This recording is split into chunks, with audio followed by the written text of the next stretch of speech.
El sentido de la historia, por Nikolai Berdayev. 10. Capítulo 8. El fin del Renacimiento y la crisis del humanismo.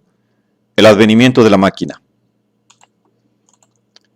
Nos enfrentamos ahora con el tema central de estas lecciones sobre la filosofía de la historia, el tema del final del Renacimiento y de la crisis del humanismo.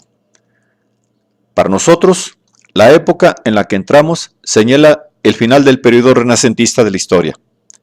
El hecho de que la energía renacentista de la historia moderna se haya agotado y de que el espíritu creador del Renacimiento se haya apagado poco a poco para ser sustituido por un espíritu diferente, exige una explicación particular.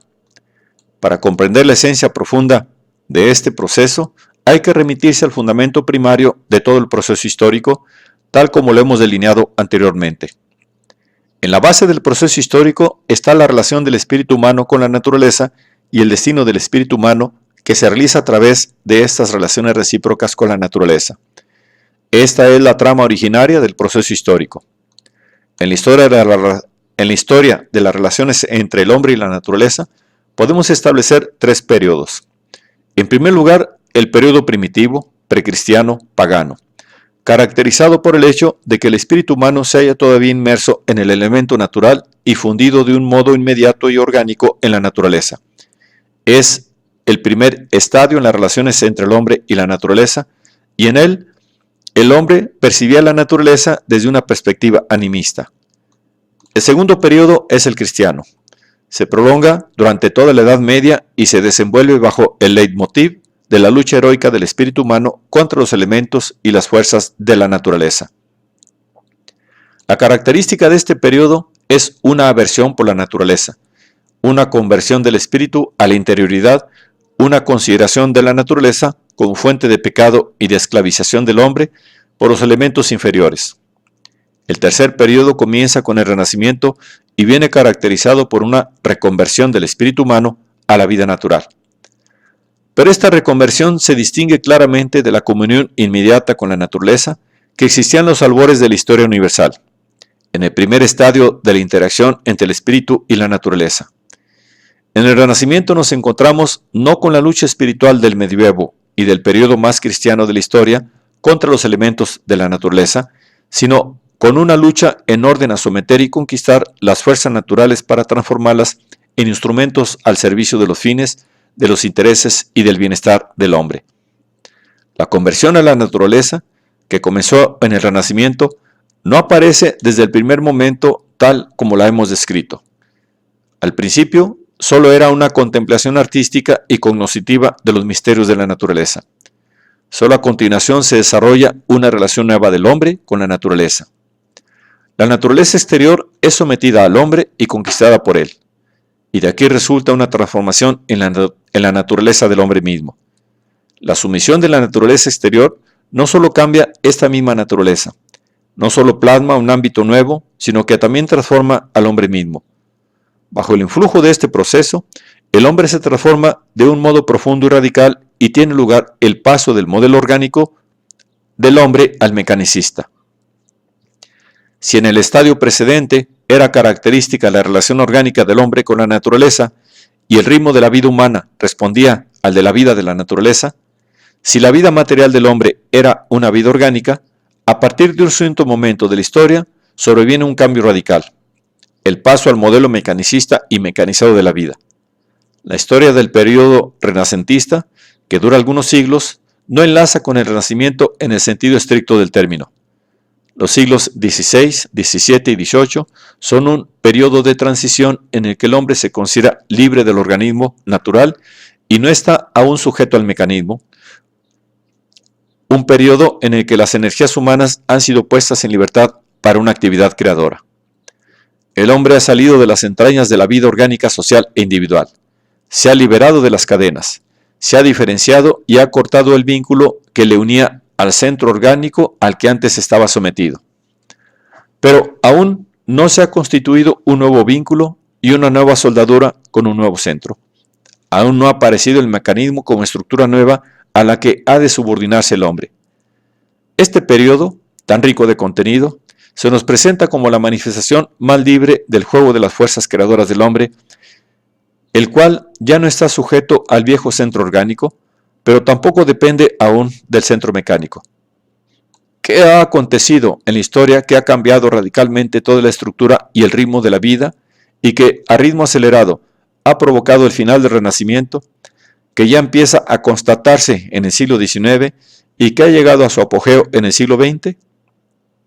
A nuestro entender, ha acontecido la más importante revolución que registra la historia, una crisis de la humanidad entera, una revolución sin hechos significativos externos fechables en tal o cual año, como la Revolución Francesa, pero incomparablemente más radical. Nos referimos a la transformación ligada a la introducción de las máquinas en la vida de las sociedades humanas. En nuestra opinión, el advenimiento triunfal de la máquina es una de las mayores revoluciones que han tenido lugar en la historia humana. Aún no somos lo suficientemente conscientes de este hecho. Con el advenimiento de la máquina comienza una transformación que afecta a todas las esferas de la vida. Ocurre algo así como un desarraigo del hombre de las entrañas de la naturaleza y tiene lugar un cambio en el ritmo global de la vida. Anteriormente, el hombre estaba ligado orgánicamente a la naturaleza y su vida social se desenvolvía en armonía con la vida de aquella. La máquina transforma radicalmente esta relación entre el hombre y la naturaleza, se interpone entre ambos y no solo somete los elementos naturales al hombre, sino que también esclaviza al hombre mismo. Si bien lo libera en un cierto sentido, lo encadena a una nueva servidumbre. Si anteriormente el hombre dependía de la naturaleza, si su vida era precaria a causa de esta dependencia, la invención de la máquina y la mecanización de la vida que ello lleva consigo, la enriquece por una parte, pero por otra, crea una nueva forma de dependencia y de esclavitud mucho más fuerte que la que supone la dependencia inmediata del hombre con respecto a la naturaleza. En la vida humana entra una fuerza misteriosa, casi extraña al hombre y a la misma naturaleza. Un tercer elemento que no es natural ni humano adquiere un terrible poder sobre ambos.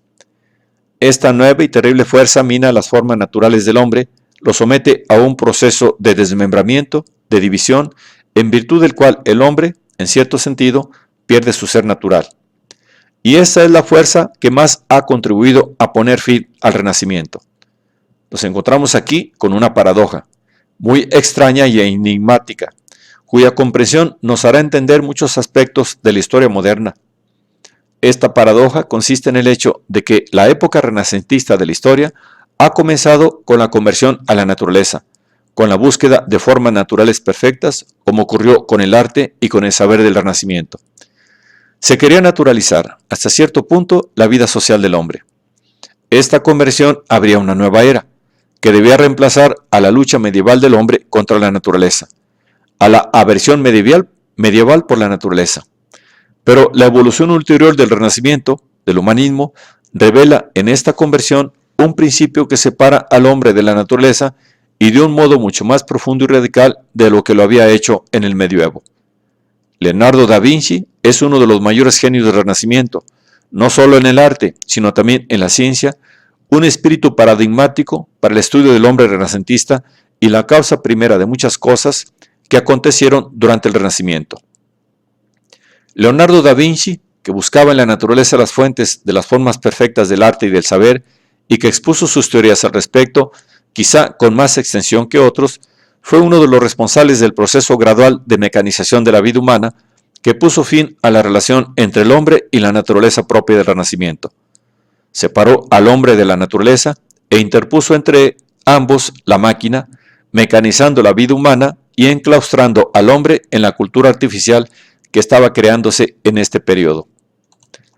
De este modo, la conversión renacentista a la naturaleza, que no partía del hombre espiritual y solo tenía en cuenta al hombre natural, no pudo preservar al hombre del proceso que había de separarlo de la naturaleza y desintegrarlo y pulverizarlo como ser natural.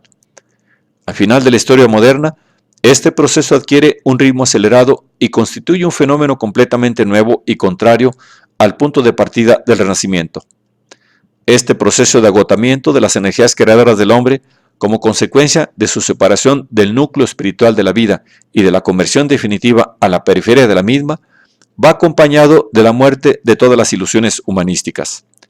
La imagen del hombre, su personalidad, forjada por el cristianismo durante el medioevo, vacila y se corrompe.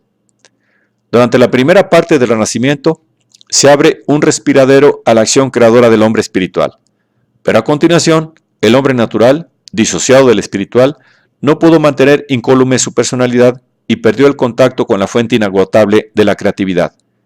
El centro de gravedad del hombre se desplaza hacia la periferia de la vida y el hombre concentra todas sus fuerzas en la edificación de un reino mecanizado y automático. La potenciación de la creatividad humana depende de la manifestación en el hombre del principio profundo, sobrehumano, divino.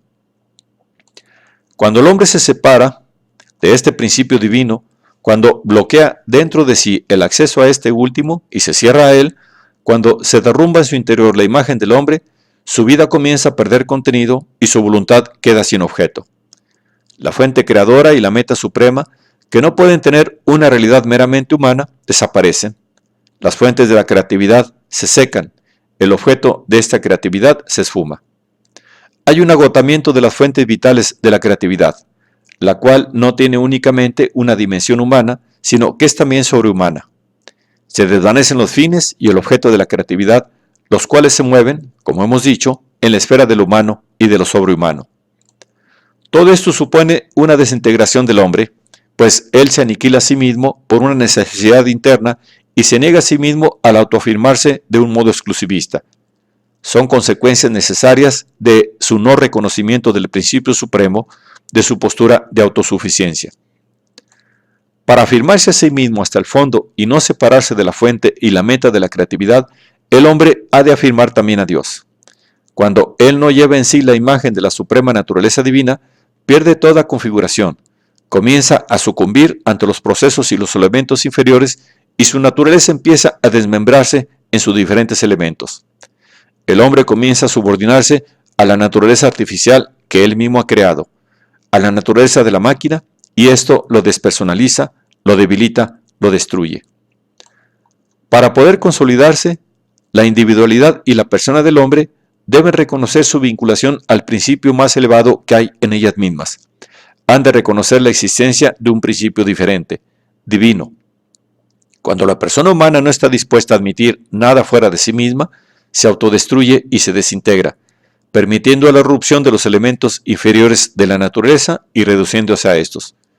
Cuando no admite nada fuera de sí mismo, el hombre deja de experimentarse a sí mismo, pues para hacerlo ha de aceptar un no yo. Para ser una individualidad auténtica ha de admitir, además de la persona y de la individualidad de los otros, la personalidad divina. Solo así podrá llegar a comprender verdaderamente su individualidad.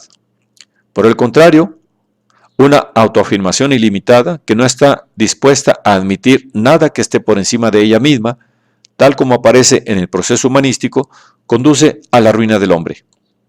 El humanismo se rebela contra el hombre y contra Dios. Si no existe nada por encima del hombre, si no hay nada superior a él, si el hombre ignora cualquier principio situado más allá del ámbito humano, no podrá comprender ni aceptar tampoco el propio ser. La negación del principio supremo conduce fatalmente a una sumisión del hombre a los principios inferiores, que no son sobrehumanos, sino subhumanos. Es el resultado inevitable del largo camino del humanismo ateo. El individualismo, que no conoce límites ni se somete a nada, mina la individualidad.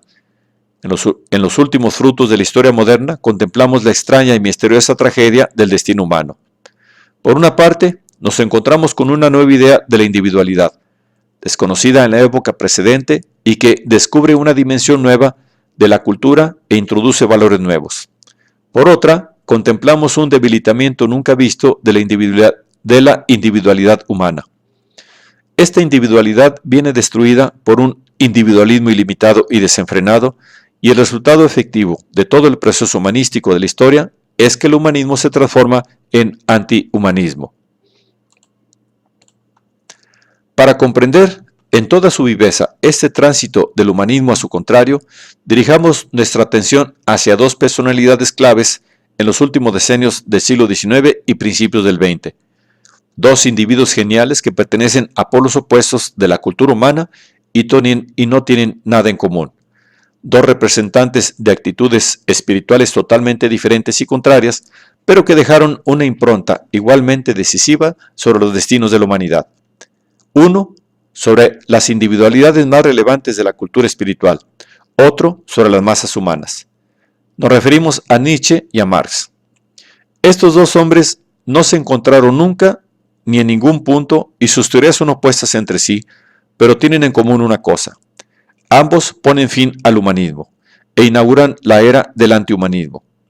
En ellos, la autoafirmación del hombre conduce a la negación del mismo, pero por caminos absolutamente diferentes. En Nietzsche, que es a la vez heredero directo del humanismo y víctima sacrificada por los pecados de aquel, el humanismo termina de un modo individualista. En su persona y en su destino, la historia moderna paga por los errores cometidos en los orígenes del humanismo. En Nietzsche, este termina su historia borrascosa y trágica. Lo vemos en las palabras de Zaratustra. El hombre es una vergüenza y un deshonor que deben ser superados. En Nietzsche, la superación del humanismo por el antihumanismo y el paso de aquel a este tiene lugar a través de la idea del superhombre. En el apogeo de la cultura, el humanismo acaba en la idea del superhombre. En el camino antihumanístico, el hombre es negado, en cuanto a vergüenza y deshonor, en nombre del superhombre. Aquí encuentra su expresión una exigencia impetuosa y apasionada del superhombre. Pero el modo en que Nietzsche hace el tránsito al superhombre significa la negación del hombre y del valor propio de la persona de la figura humana, un valor que es absoluto. Nietzsche niega lo que fue uno de los más profundos fundamentos de la revelación cristiana, lo que ella introdujo en la vida espiritual, el valor absoluto del alma humana. Para él, el hombre solo es un momento pasajero, un instrumento para que se manifieste al mundo un ser superior, una cosa que ha de sacrificarse totalmente a este superhombre, algo que viene negado y rechazado en nombre de aquel. Nietzsche se alza contra el humanismo en cuanto que constituye el mayor obstáculo en el camino de la afirmación del superhombre. Aquí tenemos un corte en el destino del individualismo humanístico. Después de Nietzsche, que puso radicalmente de relieve las contradicciones del humanismo, ya no es posible un retorno a este. El humanismo europeo llega a su fin en las cimas de la cultura espiritual y muere el reino humanístico, el reino de la pura humanidad. Una cultura que desarrolla ciencias y artes humanísticas se vuelve ya imposible. Nietzsche inaugura espiritualmente una nueva era, la cual lleva consigo la más profunda crisis del humanismo. Las corrientes espirituales profundas surgidas después de Nietzsche no poseen carácter humanístico y se tiñen claramente de misticismo religioso. Los principios humanísticos pasan de moda y resulta ya imposible llevarlos a la práctica. En el proceso de profundización de la nueva actitud vital, viene rechazada y puesta en segundo plano la cultura de tipo humanístico. Este es el derrumbamiento del humanismo de Nietzsche, una de las personalidades más geniales de todas las épocas, cuyo destino trágico marcó el final del humanismo. Pero Nietzsche experimentaba todavía una especie de nostalgia apasionada por el Renacimiento, y el hecho de que las energías del Renacimiento se hubiesen agotado constituía para él motivo de aflicción. Sentía en sí mismo el agotamiento de las fuerzas del Renacimiento, y esto lo podemos ver en el modo en que idealiza la figura de César Borgia. Al referirse a esta figura de la época renacentista, Nietzsche trataba de restaurar las energías que se agotaban y de crear, en cierto modo, la posibilidad de un nuevo renacimiento. Pero la genial individualidad creadora de Nietzsche no significó un nuevo renacimiento, un retorno vital de aquel, sino su crisis y su final. En Nietzsche, que con tanta pasión y energía afirmó la individualidad creadora, poniendo en ello una audacia apenas igualada por ningún otro, la imagen del hombre se oscurece y aparecen los rasgos de la imagen aún misteriosa pero terrorífica del superhombre, rasgos que apenas se intuyen y en los que existe una cierta esperanza auténticamente religiosa en una condición superior, pero también, y al mismo tiempo, la posibilidad de una religión anticristiana, atea, satánica. En Marx, personaje dotado de una mente extraordinariamente aguda y de una gran energía, en nada semejante a la personalidad artística y seductora de Nietzsche, experimentamos con no menos violencia el final del Renacimiento y la crisis del humanismo. Mientras que en Nietzsche tiene lugar la autonegación individualista del hombre y del humanismo, en Marx acontece la autodescomposición colectiva del humanismo y el derrumbamiento colectivista de la imagen del hombre. Al igual que Nietzsche, Marx tampoco puede mantenerse en lo humano, en la afirmación del hombre y de su individualidad. También él pasa a lo no humano y a lo sobrehumano, entendidos evidentemente de un modo distinto al de Nietzsche. También Marx niega el valor autónomo de la individualidad y de la persona humana y rechaza las enseñanzas de la revelación cristiana sobre el alma y su valor absoluto. Para Marx, el hombre es solo un instrumento a servicio de la manifestación de principios no humanos y sobrehumanos, y en nombre de tales principios declara también la guerra a la moral del humanismo. En nombre de la edificación del reino no humano y sobrehumano del colectivismo, es predicada la crueldad para con el hombre y para con el prójimo. Estas dos figuras antípodas, estos dos fenómenos polares, representan dos finales diferentes del periodo renacentista de la historia, dos consecuencias de la crisis del humanismo, dos formas de degeneración del humanismo en antihumanismo, dos modos de destrucción del hombre. También Marx es hijo de la autoafirmación, de la soberbia del hombre que se rebela contra Dios, que se eleva a sí mismo y a su voluntad a la condición de voluntad suprema. Marx empieza por rechazar metódicamente todo principio sobrehumano. No en vano sus supuestos filosóficos se basan en el antropologismo de Feuerbach, para el cual Dios es una proyección del hombre y los misterios de la religión se reducen, en definitiva, a los misterios de la naturaleza humana. Este camino de la autoafirmación, de la soberbia, de la afirmación de la voluntad humana como voluntad suprema, conduce al derrumbamiento interior del hombre. Aquí, como en Nietzsche, quedan delineados los inciertos contornos del advenimiento futuro del superhombre, en cuyo nombre se niega al hombre, así como los inciertos pero terroríficos perfiles del colectivo inhumano, en cuyo nombre se procede a la misma negación. El hombre es considerado como un medio y un instrumento al servicio del colectivo inhumano, del que está ausente toda humanidad. La figura humana ha de ser sometida a un nuevo todo colectivo que extiende sus horribles tentáculos sobre todos y sobre todo, y niega el valor autónomo de todo lo que es puramente humano, de todas las cualidades características del hombre. Para Marx, los preceptos de la moral humanística carecen de valor. Esta moral es la vieja moral burguesa del periodo renacentista de la historia, y toda la cultura humanística es, en definitiva, burguesa. En el antiguo reino burgués habían sido proclamados los derechos del hombre, pero este reino está condenado a desaparecer. Se descompone, y en su lugar surgirá un reino nuevo, no humanístico ni humano, en el cual existirá una nueva moral y una nueva cultura, no humana ni tampoco humanística, que irá acompañada de un nuevo arte y una nueva ciencia igualmente no humanas. Este es el terrible colectivo que ha de venir. En Marx y en Nietzsche aparecen los límites del humanismo en los bajos fondos de la masa y en las cimas de la cultura respectivamente. Estos dos personajes, que dejaron una terrible impronta en los últimos decenios de la vida de la humanidad en Occidente y en nosotros, han aportado algo cuya comprensión será de gran utilidad para entender en su íntima esencia el proceso de degeneración del humanismo. En Marx se vuelve la espalda de un modo definitivo a los más sagrados principios del Renacimiento.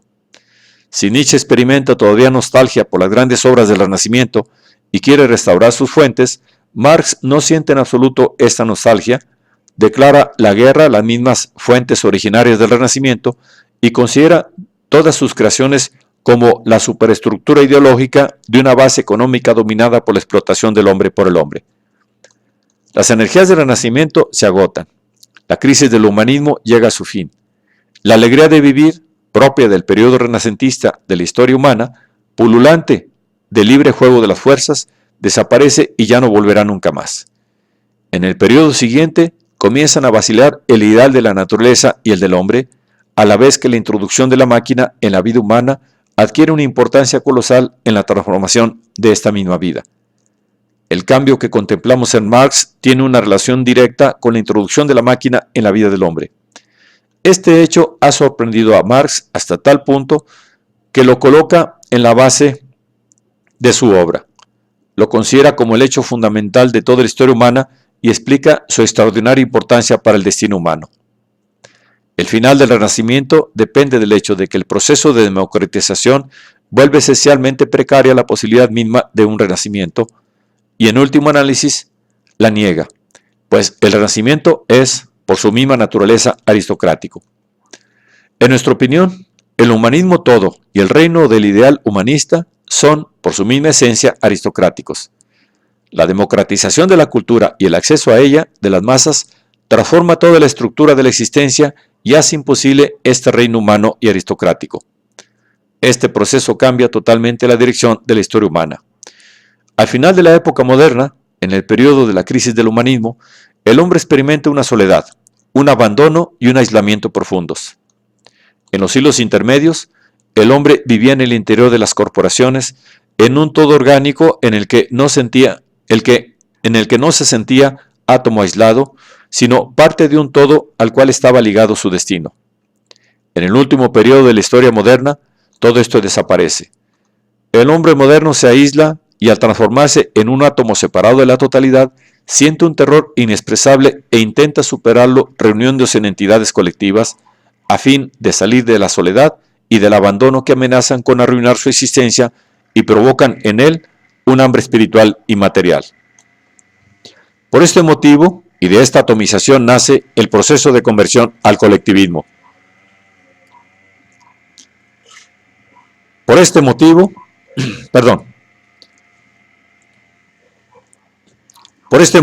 y de esta atomización nace el proceso de conversión al colectivismo, la tentativa del hombre de crear un principio nuevo que le ayude a salir de su soledad.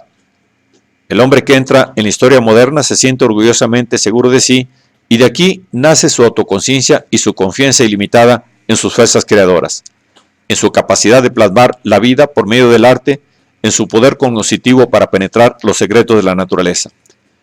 Esta seguridad en sí mismo ha comenzado a debilitarse ya desde hace tiempo para ser sustituida por una conciencia de la limitación de las fuerzas humanas, del poder creador del hombre. Aparece entonces la dicotomía del hombre, la autorreflexión del hombre sobre sí mismo.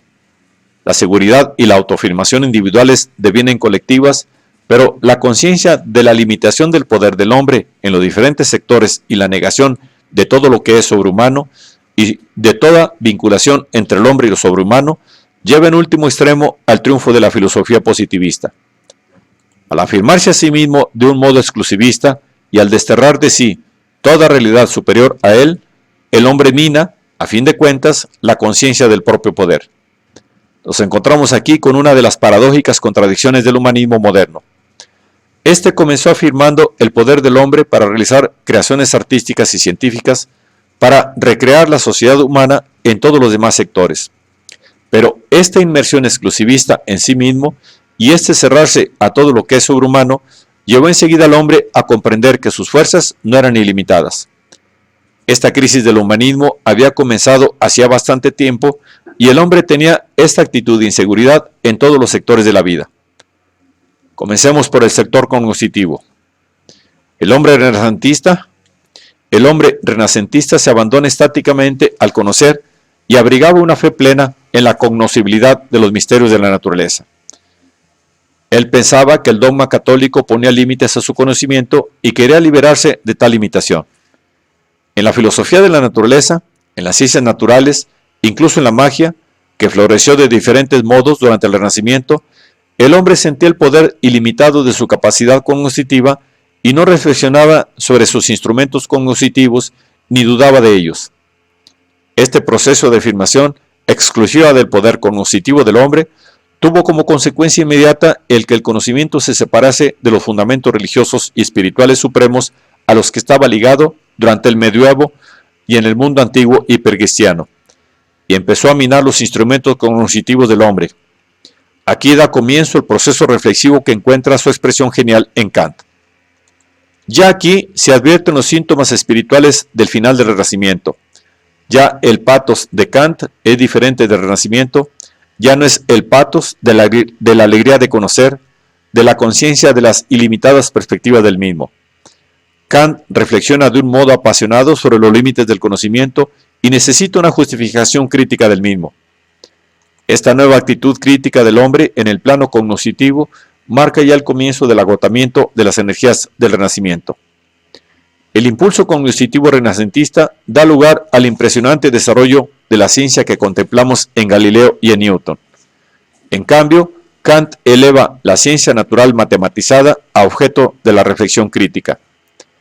Esta labor crítica que comienza por una actitud de duda frente a los ilimitados poderes cognitivos del hombre, da lugar a una lucha sin cuartel contra el antropologismo y contra los principios humanísticos del conocimiento, lucha que se vuelve especialmente encarnizada en Cohen y Husserl.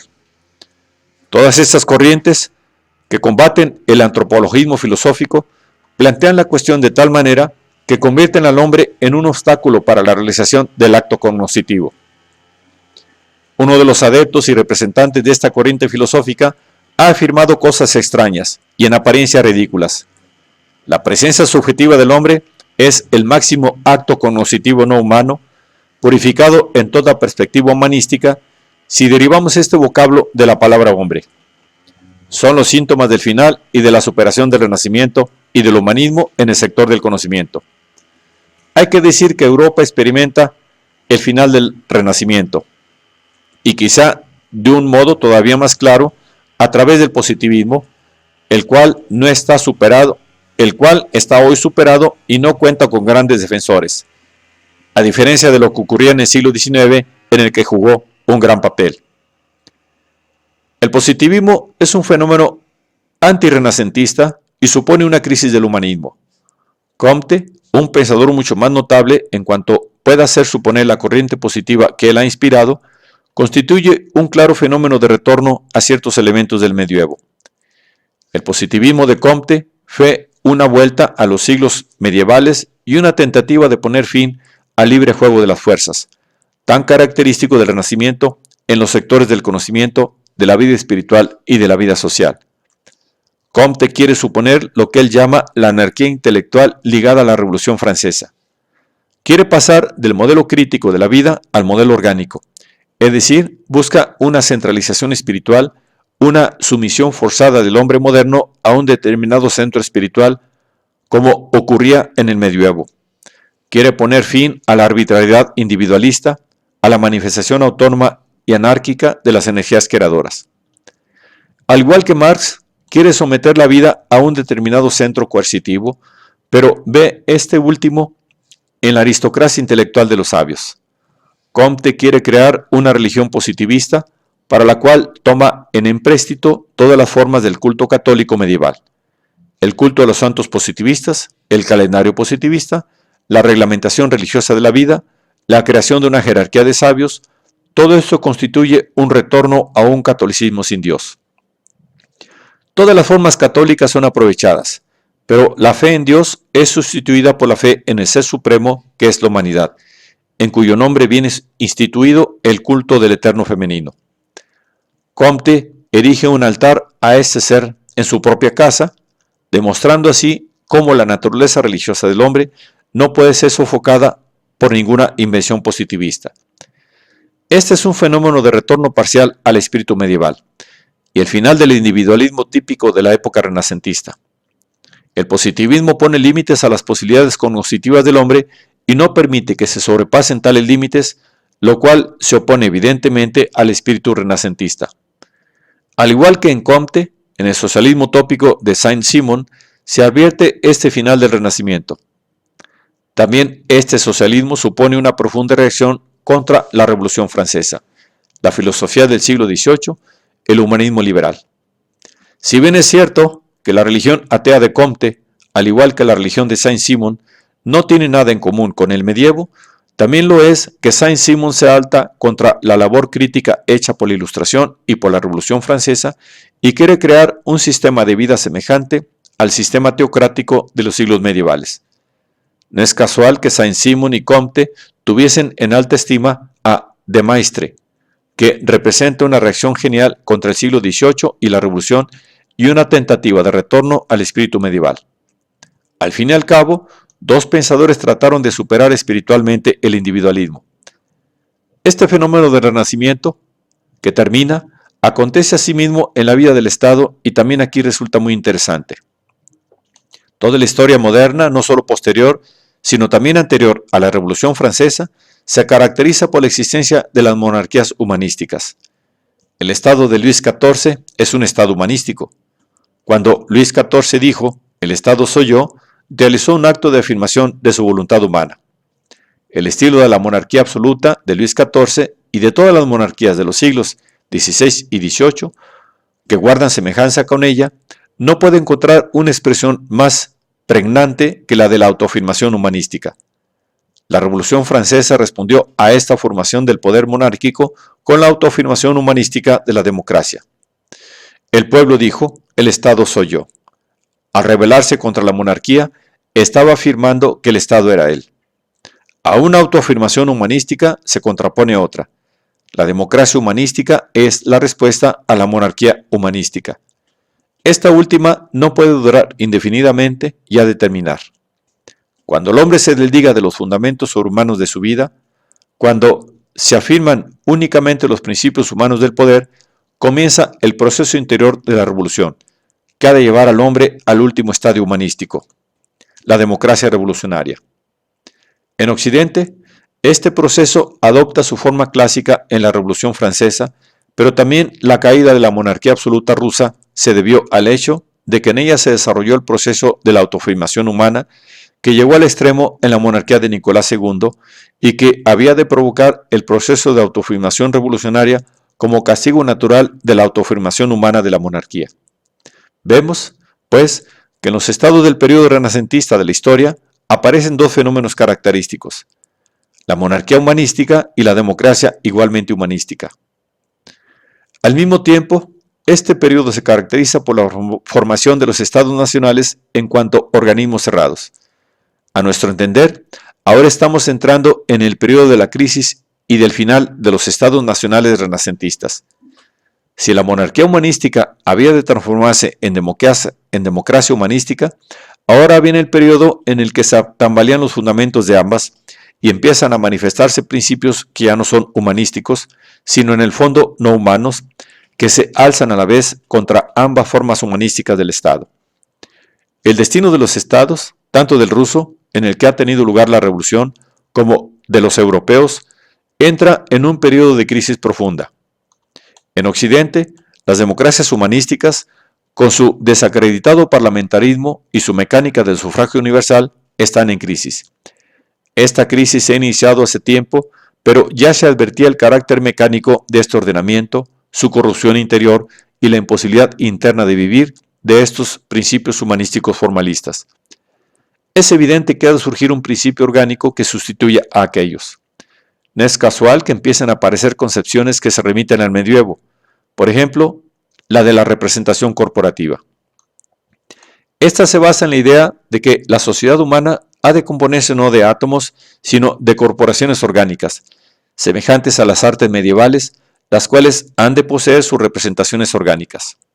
Es una especie de retorno, sobre nuevas bases, al ordenamiento corporativo medieval. Esta idea va ligada a la crisis del Estado parlamentario, que no satisface en el fondo a nadie. También en la idea de representación corporativa encontramos elementos válidos y aprovechables. Todos los grandes estados han comenzado a aspirar a una política mundial imperialista. En el imperialismo se lleva a cabo una disociación entre los principios humanísticos y el Estado nacional. El imperialismo engendra la voluntad de poder, que al final aspira al dominio universal. En él se halla también en germen el principio del superhombre, el mismo principio que aparece en el colectivismo. La crisis y el final del humanismo se experimentan también en el ámbito de la vida moral. Por otra parte, asistimos sin duda al final de la moral humanística, que era considerada como la más elevada realización de la vida moral de toda la historia moderna. Esta moral humanística va aproximándose a su final a través de toda una serie de fenómenos que acontecen a finales del siglo XIX y principios del XX. Su final definitivo se revela a través de la Guerra Mundial y de las consecuencias de esta última, pero la moral humanística, con todas sus ilusiones, ha empezado a declinar mucho antes.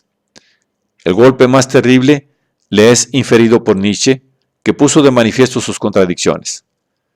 Toda la corriente de cultura espiritual ligada a Nietzsche puso en cuestión los mandamientos del humanismo, de tal manera que el centro de atención ya no se situó en el hombre, ni tampoco en sus intereses, su bien o sus necesidades.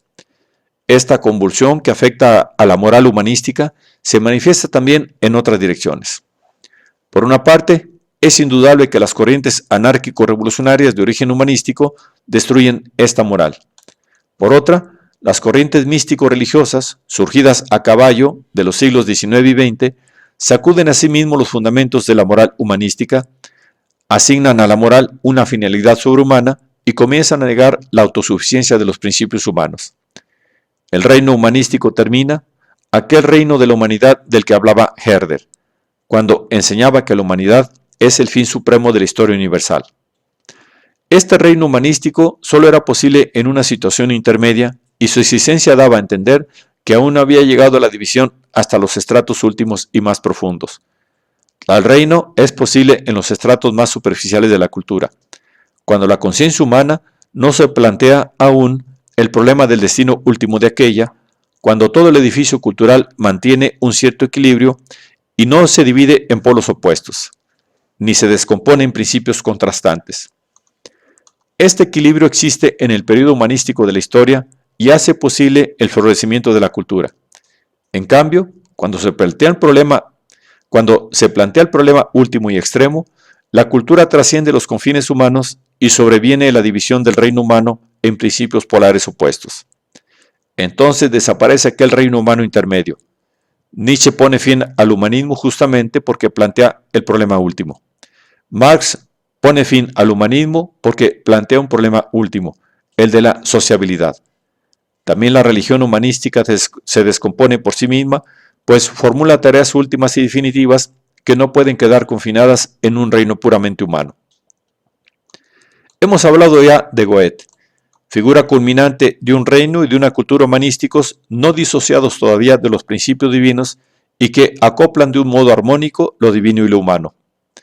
El humanismo de Goethe tenía un fundamento religioso interior, pero Goethe, con toda su sabiduría espiritual, se situaba, no obstante, en el reino humano intermedio. Su arte sublime y su gran conocimiento de la naturaleza no alcanzaban los últimos límites. En la conciencia de Goethe no había nada de apocalíptico, nada que se refiriese a los destinos últimos del hombre y del mundo. La vida de Goethe fue el florecimiento supremo de la creatividad humana antes del advenimiento de esta nueva sensibilidad para la dimensión catastrófica de la existencia. Fue la revelación suprema de la creatividad humanística. Después de este humanismo genuino en el sentido más elevado de la palabra, después de este humanismo verdaderamente grandioso, ligado a una imagen clara de la naturaleza, el humanismo de la cultura alemana, que vive a caballo de los siglos XIX y XX, se vuelve cada vez más difícil. Comienza el proceso fatal de la corrupción interior, de la dicotomía, de la marcha hacia la catástrofe, de la erupción volcánica en el seno de la historia, y no hay posibilidad ya de volver al grandioso reino humanístico del pasado. El retorno a la moral, al arte y al conocimiento humanísticos se vuelve imposible. En el destino del hombre ha ocurrido una catástrofe irreparable. La catástrofe del resquebrajamiento de su autoconciencia, la catástrofe inevitable que constituye el paso de su autoafirmación humana a su autonegación, la catástrofe del abandono, del desarraigo, de la alienación de la vida natural. Este proceso es la terrible revolución que se desarrolla durante todo un siglo, que pone fin a la historia moderna y que inaugura una nueva era.